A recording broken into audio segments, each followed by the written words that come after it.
വയനാട്ടിലേക്ക് കമൽ നമുക്കൊപ്പം ഉണ്ട്. Kamal, good morning. വയനാട്ടിലേക്ക് തോന്നുന്നു കമലിൻ്റെ വീട്ടിൽ ചിലപ്പോൾ വിറകിനുള്ള സംവിധാനം കുറച്ചും കൂടി കൂടുതലുണ്ടാവും അല്ലേ?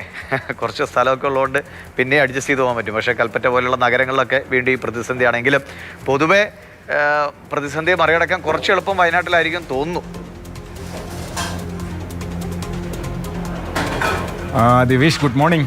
അത് കുറേയൊക്കെ ശരിയാണ്. വിറകടുപ്പൊക്കെ ഇപ്പോഴും ഉണ്ട്, വിറകും അത്യാവശ്യം ഉണ്ടാക്കാനൊക്കെ കഴിയും. പക്ഷേ എങ്കിലും ഈ ഗ്യാസ് ഇല്ലാതായാലുള്ള പ്രതിസന്ധി മറ്റിടങ്ങളിലെ പോലെ തന്നെ ഉണ്ട്. കാരണം ഇത് ഇപ്പോഴത്തെ കുക്കിംഗ് ഒക്കെ അത്ര എളുപ്പമല്ല വിറകടുപ്പിൽ.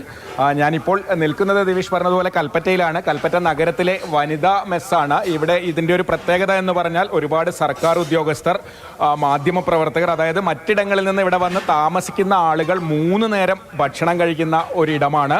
പ്രത്യേകിച്ച് റംസാൻ കാലത്ത് ഒരുപാട് സ്ഥാപനങ്ങൾ അടച്ചിടുന്നതാണ്. അപ്പോൾ ഇത്തരം സ്ഥാപനങ്ങളെയാണ് പൂർണ്ണമായും ജനങ്ങൾ ആശ്രയിക്കുന്നത്. ഇവിടെ വലിയ പ്രതിസന്ധിയാണ്. ഈ ജീവനക്കാരൊക്കെ തന്നെ ആശങ്കയിലാണ്. കാരണം പരമാവധി 2 ദിവസം മുന്നോട്ട് പോകാനുള്ള ഗ്യാസേ ഉള്ളൂ എന്നാണ് ഇവിടുത്തെ ഇത് നടത്തിപ്പുകാരൊക്കെ പറയുന്നത്. മാത്രമല്ല ഇപ്പോൾ തന്നെ ഐറ്റംസ് ഒക്കെ കുറയ്ക്കേണ്ടി വന്നു. ചായ, സമോവർ, മുഴുവൻ സമയം വെള്ളം തിളച്ച് കിടക്കുന്ന ഒരു സംവിധാനമാണ് ചായ എടുക്കുന്ന ഭാഗം, നമുക്കറിയാം. അതൊക്കെ ഇപ്പോൾ റെസ്ട്രിക്റ്റ് ചെയ്യേണ്ട ഒരു അവസ്ഥയാണ് ഉള്ളത്. എന്തായാലും എന്താണ് ഗ്യാസിൻ്റെ ഒരു സ്ഥിതി? ഗ്യാസിൻ്റെ സ്ഥിതി, ഗ്യാസ് കിട്ടാനില്ല, കടകൾ അടച്ചിടേണ്ട സ്ഥിതിക്കാണ് പോകുന്നത്. പിന്നെ ദൂരെ നിന്ന് വരുന്ന കസ്റ്റമർക്ക്, നമ്മൾ സ്ഥിരം കസ്റ്റമർ ഉണ്ട്, അവർക്ക് ഫുഡ് കിട്ടാണ്ട് ഇത് വരും. കാരണം വെച്ചാൽ അവർ സ്ഥിരം ഇവിടുന്ന് കഴിക്കുന്ന ആൾക്കാരാണ്. അപ്പോൾ നമ്മൾ കട അടച്ചു കഴിഞ്ഞാൽ അവർക്ക്, ഉദ്യോഗസ്ഥന്മാർക്ക് അധികം പേർക്ക് ഫുഡ് കിട്ടാത്ത സിറ്റുവേഷനിലേക്ക് എത്തിപ്പെടുകയാണ് ചെയ്യുന്നത്. ഇപ്പോൾ എത്ര 2 ദിവസത്തേക്കൊക്കെ ഉള്ള സാധനം സ്റ്റോക്ക് ഉള്ളോ? 2 ദിവസത്തേക്കോ 1 ദിവസത്തേക്കേ ഉള്ളൂ. ഇന്നും കൂടി കഴിഞ്ഞ് കഴിഞ്ഞാൽ ഏകദേശം കടകൾ പൂട്ടേണ്ട അവസ്ഥയ്ക്കാണ് പോകുന്നത്. സ്റ്റോക്ക് ഇല്ല, ഗ്യാസ് ഇല്ല ഒന്നാവുന്നത്. ഇപ്പം തന്നെ എത്രത്തോളം നിയന്ത്രണങ്ങളൊക്കെ വരുത്തിയിട്ടുണ്ട്? മീനൊക്കെ വളരെ വെട്ടി കുറച്ചിട്ടുണ്ട്. സാധനങ്ങളൊക്കെ വളരെ കുറച്ചു, പണിക്കാരെ കുറച്ചു, സാധനങ്ങൾ കുറച്ചു, എല്ലാം അങ്ങനെയാണ് പോകുന്നത്.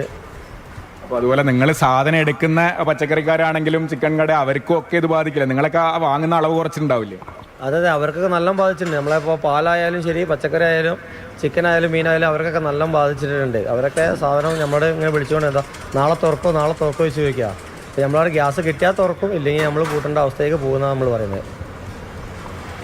അപ്പം ഞാൻ നേരത്തെ പറഞ്ഞതുപോലെ ചായ മുഴുവൻ സമയം തിളച്ചുകൊണ്ടിരിക്കേണ്ടതാണ്. ഇപ്പോൾ ഇടയ്ക്കിടയ്ക്ക് ഓഫ് ചെയ്തിട്ടാണോ ഉണ്ടാക്കുന്നത്? അതെ സാറേ, അത് ഗ്യാസ് ഇല്ലെങ്കിൽ വെള്ളം തിളയ്ക്കാൻ പറ്റില്ല, ചായ ക്ലിയർ ആവില്ല, കൊടുക്കുന്ന ചായക്ക് കംപ്ലൈൻറ്റ് വരും.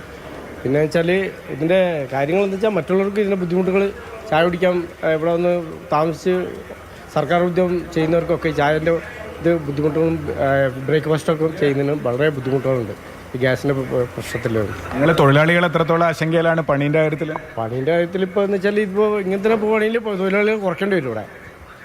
എന്താ വെച്ചാൽ എല്ലാവർക്കും, അതായത് ഇതിനെ ഉണ്ടാക്കുന്ന സാധനങ്ങൾ കുറയ്ക്കേണ്ടി വരും. ഐറ്റംസ് കുറച്ചിട്ട് നമ്മൾ ചെയ്യുകയാണെങ്കിൽ അതിനനുസരിച്ച് പണിക്കാരെയും കുറയ്ക്കണ്ടേ, അല്ലെ ഒത്തുപോകില്ല മുന്നോട്ട്. അങ്ങനെയാണ് ദിവേഷ്, ഐറ്റംസ് കുറയ്ക്കേണ്ടി വരും, തൊഴിലാളികളുടെ എണ്ണം കുറയ്ക്കേണ്ടി വരും. ഇപ്പോൾ ഇന്ന് 1 ദിവസത്തേക്കുള്ള ഗ്യാസാണ് ഉള്ളത്. അപ്പോൾ എങ്ങനെ മുന്നോട്ട് പോകുമെന്ന് അറിയില്ല. കാരണം ഈ പറഞ്ഞതുപോലെ പർച്ചേസ്, ഇപ്പം ഞാനിവിടെ ഇരിക്കുമ്പം തന്നെ പച്ചക്കറിയുടെ ആളിവിടെ വന്ന് ചോദിക്കുക, സാധനം എടുക്കാൻ പറയുമ്പോൾ ഇവർ സാധനം വേണ്ട എന്ന് പറയുന്നു. നാളത്തെ കാര്യം എന്താണെന്ന് ചോദിക്കുമ്പോൾ അതിലൊരു ഉറപ്പുമില്ല എന്ന് പറയുന്നു. അങ്ങനെ സർവ്വ മേഖലയിലും അനിശ്ചിതത്വം ഉണ്ടാകുന്ന ഒരു സാഹചര്യമാണ് നിലനിൽക്കുന്നത്.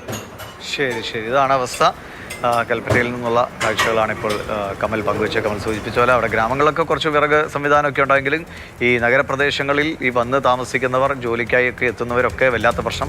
അതിലൂടെ തന്നെയാണ് പച്ചക്കറി കച്ചവടക്കാരും പെട്ടു. പാല്, മീൻ, മത്സ്യം, മാംസം ഇതൊക്കെ വിൽക്കുന്ന ആളുകളൊക്കെ വലിയ പ്രതിസന്ധിയിലായി. കാരണം അവരിപ്പോൾ 10 കിലോ വിറ്റിനെടുത്തിട്ട് 5 കിലോയിലേക്ക് കുറയും. അത് അവരെയും ജീവിതത്തിൽ പ്രതിസന്ധി ഉണ്ടാക്കുന്നു. ഇത് ഉൽപ്പാദിപ്പിക്കുന്നവർ, ഇതെല്ലാം ഇങ്ങനെ ചെയിനാണല്ലോ, ഇതിങ്ങനെ ഓരോ ഘട്ടം ഘട്ടമായി എല്ലാവരിലേക്ക് ഇത് എത്തുകയാണ്.